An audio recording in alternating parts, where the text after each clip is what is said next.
জয়পুর থেকে আসলে ঠিক এই অংশে একটা সাইনবোর্ড পাওয়া যাবে। সাইনবোর্ডে লেখা আছে আলতা দিঘি জাতীয় উদ্যান গণপ্রজাতন্ত্রী বাংলাদেশ সরকার। এর ডান সাইডে আরেকটি সাইনবোর্ড আছে। এই সাইনবোর্ডের কোল ঘেঁষে একটি রাস্তা চলে গেছে। এই রাস্তা সোজাসুজি জাতীয় বন বিভাগ আলতা দিঘি বরাবর চলে গেছে। এই হচ্ছে বন বিভাগের শুরু। এখান থেকেই পুরো এলাকাটা আমরা দেখব এবং আপনাদেরকে দেখাবো। সেই সাথে আমরা আলতা দিঘির কিছু তথ্য আপনাদের সামনে তুলে ধরব। আমরা বন বিভাগের কিছু তথ্য আপনাদের সামনে তুলে ধরব।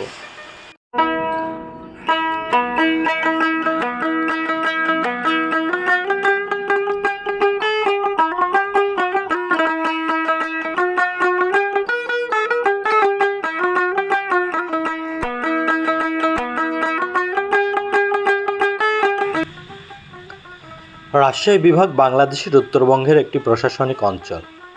ঢাকা ও চট্টগ্রাম বিভাগের পর এটি বাংলাদেশের তৃতীয় জনবহুল বিভাগ এবং আয়তনের চতুর্থ বৃহত্তর বিভাগ।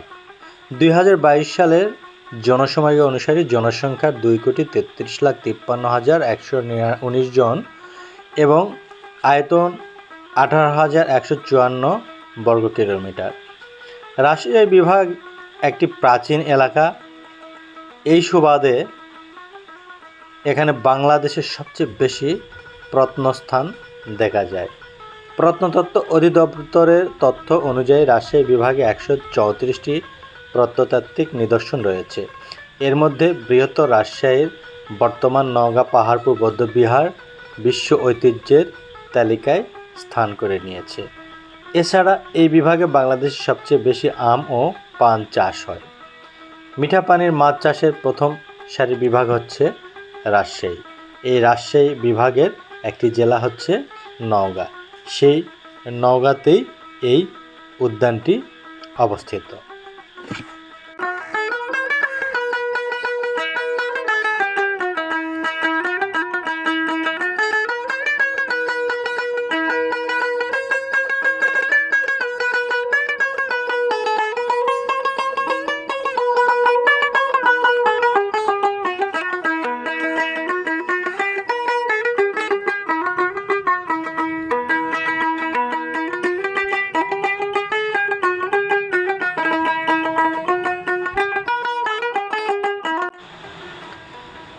আলতা দিঘি জাতীয় উদ্যান নওগাঁ জেলার ধামুরহাট উপজেলায় অবস্থিত একটি জাতীয় উদ্যান। এই উপজেলায় আলতা দিঘি নামে একটি দিঘিকে কেন্দ্র করে গড়ে উঠেছে সুবিশাল বনভূমি। শালবন এবং বিভিন্ন প্রজাতির উদ্ভিদে পরিপূর্ণ 264.12 হেক্টর জমির এই বনভূমির ঠিক মাঝখানে রয়েছে প্রায় 43 একর আয়তনের সেই বিশাল দিঘি। পরিবেশ ও বন মন্ত্রণালয় 2011 সালে এটিকে আলতা দিঘি জাতীয় উদ্যান হিসাবে ঘোষণা করেছে। 2011 সালের 4 ডিসেম্বর এটি প্রতিষ্ঠিত হয়। এছাড়া জাতীয় উদ্যানের পাশের 17.34 হেক্টর বনভূমিকে 9 জুন 2016 তারিখে বাংলাদেশের বন অধিদপ্তরের বিশেষ জীববৈচিত্র্য সংরক্ষণ এলাকা ঘোষণা করা হয়। এর চারিদিকের সৌন্দর্য যে কাউকে মুগ্ধ করে। আপনারা দেখতে পাচ্ছেন সারি সারি গাছ, অনেক এলাকা জুড়ে এই বিস্তীর্ণ গাছগুলো। এখানে বেতের গাছ পাওয়া যায়, প্রচুর বেতের গাছ। এগুলো আপনার মনকে ছুঁয়ে যাবে অনায়াসে।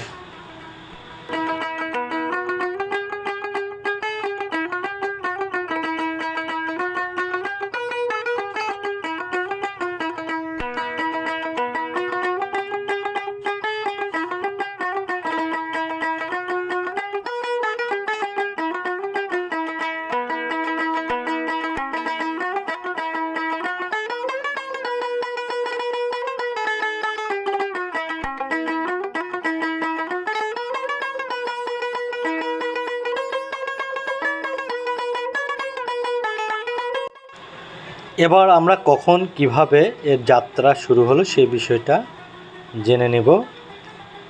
আমরা দেখতে পাচ্ছি সারি সারি আম গাছ, এগুলো জাতীয় উদ্যানের বাহিরের অংশ। এটা ব্যক্তি মালিকানাধীন। অসংখ্য প্রজাতির আম গাছ আছে এখানে। আম গাছ এত ছোট ছোট হওয়া সত্ত্বেও প্রচুর আম এখানে, বিভিন্ন প্রজাতির আম, এবং অধিকাংশ আমই সুস্বাদু এবং মিষ্টি। কোনো কোনো গাছের আমগুলো ঝুলে একদম মাটি স্পর্শ করে ছুঁয়ে আছে। এই মনোমুগ্ধকর পরিবেশ যে কারো মনেই আনন্দের খোরাক যোগাবে। দেখতে অসম্ভব সুন্দর এই আম গাছগুলো, তার চেয়ে আরও সুন্দর লাগতেছে যখন চারিদিকে ছড়িয়ে থাকা বিভিন্ন প্রজাতির আম। কোনোটা লম্বা তো কোনোটা গোল, কোনোটা চ্যাপ্টা তো কোনোটা ঠিক কলার আকৃতির। এই যে আমগুলো দেখতে পারতেছেন, এগুলো ব্যানানা ম্যাঙ্গো, দেখতে ঠিক কলার মতো লম্বা, অসাধারণ সুন্দর।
সব জাতের আম আছে না এখানে? লাখ ফজলি কি কি দু একটা নাম বলেন দেখি।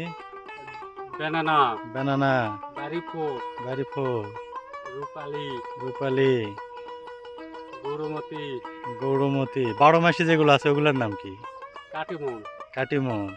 ওগুলো 12 মাস ধরে। হ্যাঁ, ঠিক আছে। আমাদের বাগানে যে কটা আছে ওই কটার নাম বললাম।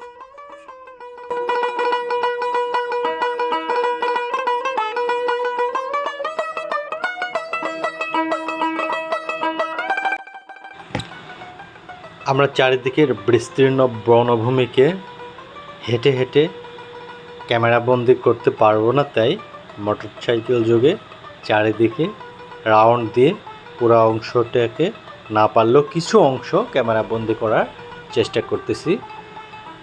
এর পাশাপাশি আপনাদেরকে জাতীয় উদ্যান সম্পর্কে কিছু তথ্য দিয়ে রাখি, আর এই জেলার অতীত ইতিহাস, এই বিভাগের অতীত ইতিহাস সম্পর্কে কিছু তথ্য দেই। 1829 সালে উত্তরবঙ্গে বিশাল অংশ নিয়ে একটি বিভাগ গঠিত হয়। সে সময় এর সদর দপ্তর ছিল ভারতের মুর্শিদাবাদ। 8টি জেলা নিয়ে এই বিভাগটি গঠিত হয়েছিল। জেলাগুলো ছিল মুর্শিদাবাদ, মালদহ, জলপাইগুড়ি, রংপুর, দিনাজপুর, বগুড়া, পাবনা ও রাজশাহী। কয়েক বছর পর বিভাগীয় সদর দপ্তর বর্তমান রাজশাহী শহরের রামপুর বোয়ালিয়া মৌজায় স্থানান্তরিত হয়েছিল। পরবর্তীতে 1888 সালে বিভাগীয় সদর দপ্তর ভারতের জলপাইগুড়িতে স্থানান্তরিত হয়। 1947 সালের পাক ভারত বিভাজনের পর তদানীন্তন পূর্ব পাকিস্তানের বিভাগে পরিণত করা হয় রাজশাহীকে, এবং এই বিভাগের সদর দপ্তর রাজশাহী শহরে প্রতিষ্ঠিত হয়। তখন রাজশাহী বিভাগের জেলাগুলো ছিল কুষ্টিয়া, খুলনা, দিনাজপুর, বগুড়া, পাবনা, যশোর, রংপুর ও রাজশাহী।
1960 সালে রাজশাহী বিভাগের খুলনা, কুষ্টিয়া, যশোর এবং ঢাকা বিভাগের বরিশাল জেলা কর্তন করে খুলনা বিভাগ গঠন করা হয়। ফলে রাজশাহী বিভাগের জেলার সংখ্যা দাঁড়ায় 5 এবং জেলাগুলো ছিল দিনাজপুর, পাবনা, বগুড়া, রংপুর ও রাজশাহী। 1971 সালে স্বাধীনতা যুদ্ধের পর 5টি জেলা নিয়ে রাজশাহী বিভাগ বাংলাদেশের অন্তর্ভুক্ত হয়। 1984 সালে এই বিভাগের প্রতিটি জেলার মহকুমা জেলাতে পরিণত হয় এবং এই বিভাগের মোট জনসংখ্যা ছিল 16টি। যে 5 জেলাকে ভেঙে যে নতুন জেলাগুলো হয়: বগুড়া, এটি বগুড়া এবং জয়পুরহাট; পাবনা ও সিরাজগঞ্জ; রাজশাহী, নাটোর, নওগাঁ, চাঁপাইনবাবগঞ্জ; দিনাজপুর, পঞ্চগড় ও ঠাকুরগাঁও; রংপুর, গাইবান্ধা, কুড়িগ্রাম, নীলফামারী, লালমনিরহাট। 2010 সালে রংপুর অঞ্চলের 8টি জেলা নিয়ে রংপুর বিভাগ গঠন করা হয় এবং রাজশাহী অঞ্চলের 8টি জেলা নিয়ে বর্তমান রাজশাহী গঠিত হয়। এখন আসি আমরা ইতিহাস এবং এর কিছু লোকমুখে শোনা কাহিনী। আলতা দিঘির কাহিনী।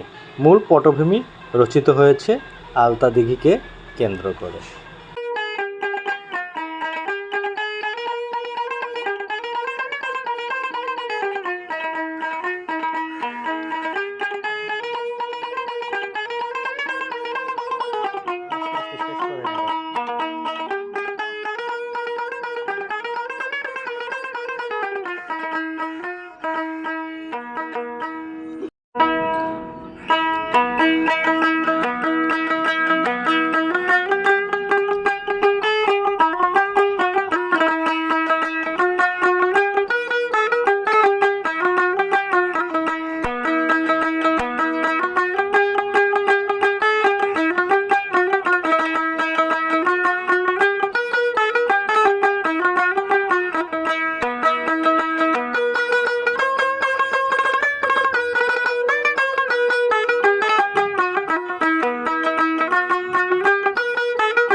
সেই কবিতাটার মতো লোকটা শুধু করত বড়াই, দেখে নিতাম লাগলে লড়াই।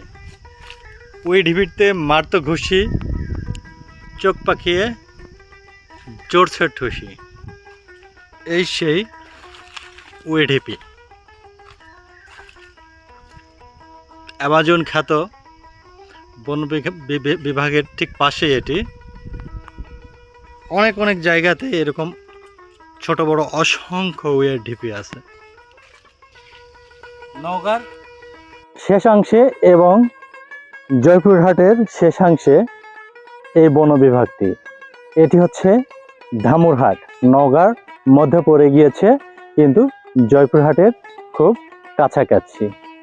সরকারের এই সম্পদ বন বিভাগ, এই যে সারি সারি বেত গাছ, এই বেত গাছের সৌন্দর্যগুলো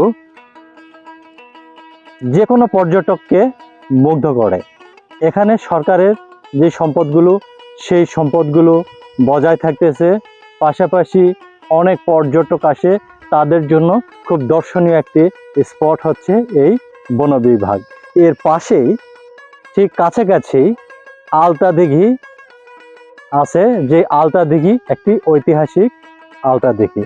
এই আলতা দিঘি দেখার জন্য দূর দূরান্ত থেকে মানুষজন আসে, কিন্তু আলতা দিঘির নিয়েই সেই আলোচনাগুলো থাকে। এই বন বিভাগ বা এই অ্যামাজন খ্যাত বাংলাদেশের এই বন বিভাগ নিয়ে আলোচনা খুব কমই হয়।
এই উদ্যানে দেখার মতো অনেকগুলো উইডিবি আছে, দেখতে পাচ্ছেন উইডিবি। এই উদ্যানে আরও দেখার মতো হচ্ছে অসংখ্য বেতগাছ। বর্তমানে নতুন করে এখানে যে পুকুরটি বা দিঘিটি, আলতা দিঘি, সেই দিঘির খনন কাজ শুরু হয়েছে। নতুন করে এটি খনন করা হচ্ছে, কিন্তু পজিটিভ দিকের পাশাপাশি কিছু খারাপ দিকও দেখা যাচ্ছে। অনেক ক্ষেত্রে আকস্মিক অগ্নিকাণ্ডে বনের অধিকাংশ পুড়ে যাচ্ছে, যেটি আমাদের জন্য খুবই দুঃখজনক। আলতা দিঘির জীববৈচিত্র্য নিয়ে কিছু কথা বলা প্রয়োজন। এখানে এই উদ্যানে মেছোবাঘ, গন্ধকুকুর, শিয়াল, অজগর ও বানর পাওয়া যায়। এছাড়া বিভিন্ন প্রজাতির পাখি, পোকামাকড় সহ নানান প্রজাতির জীববৈচিত্র্য রয়েছে।